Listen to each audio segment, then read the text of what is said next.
শ্রীলঙ্কার বিপক্ষে টি-20 সিরিজ শেষ করে শিরোপা হাতে দেশে ফিরেছিলেন লিটন কুমার দাস। এবার আর একটি শিরোপা জয়ের সামনে দাঁড়িয়ে বাংলাদেশ। লিটন আর সালমান আঘা এই ট্রফি জয়ের লড়াইয়েই মাঠে নামবেন। টি-20তে পাকিস্তানের সাথে 22 ম্যাচ খেলে বাংলাদেশ জিতেছে মাত্র 3টিতে। 9 বছর ধরে সালমান আঘার দলকে হারাতে পারে না লিটনরা।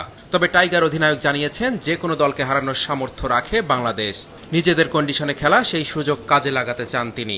যে কোনো টিমে বিট করার মতো মেন্টালিটি আমাদের আছে এবং আমরা সেই চেষ্টাই করব। বাট পার্টিকুলার ওই দিনটাতে আপনাকে ভালো ক্রিকেট খেলতে হবে, তার মানে এই না যে হোম কন্ডিশন বলে যে আমরাই বেটার ক্রিকেট খেলতে জানা। আগেও বলেছি পাকিস্তান গুড সাইড এবং তারা ম্যাক্সিমাম প্লেয়ারই বিপিএলে খেলে থাকে, সো তারাও সেই কন্ডিশনটা সম্বন্ধে জানে। আমরা চেষ্টা করবো আমাদের ভালো ক্রিকেটটা খেলার। শ্রীলঙ্কায় সাফল্য পাওয়ার পর কোনো পরিবর্তন ছাড়াই একই দল নিয়ে পাকিস্তানের বিপক্ষে মাঠে নামবে বাংলাদেশ। তবে শামীম পাটোয়ারিকে আরও উপরে খেলানো আর উইকেট নিয়ে লিটনের ভাবনা কি, সেটা জানিয়েছে সংবাদ সম্মেলনে। আমরা জানি শামীমের ক্যাপাবিলিটি কেমন, সে কি করতে পারে। তো এটা বেস্ট মনে হয় আমরাই জাজ করতে পারবো যে তারা কোন সময় ব্যাটিং দিলে ভালো হবে।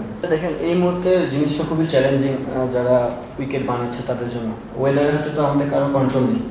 আপনি যদি দেখেন লাস্ট 3-4 দিন ধরে টানা বৃষ্টি হয়েছে, সো যে মানুষটা পরিশ্রম করে উইকেট আপনাকে রেডি করে দিবে সেই মানুষটার হাতে ওই সময়টা ছিল না যে প্রিপেয়ার করবে। সো এই মুহূর্তে আমাদের আসলে উইকেট নিয়ে ভাবার কিছু নেই। উইকেট পাকিস্তানের জন্য যা থাকবে বাংলাদেশ টিমের জন্য সেম উইকেট থাকবে।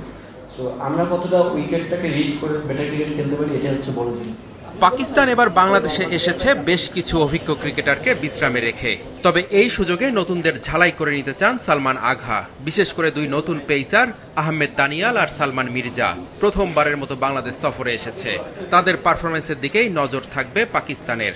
তবে বাংলাদেশকে হারানো সহজ হবে না বলে জানিয়েছেন পাক অধিনায়ক।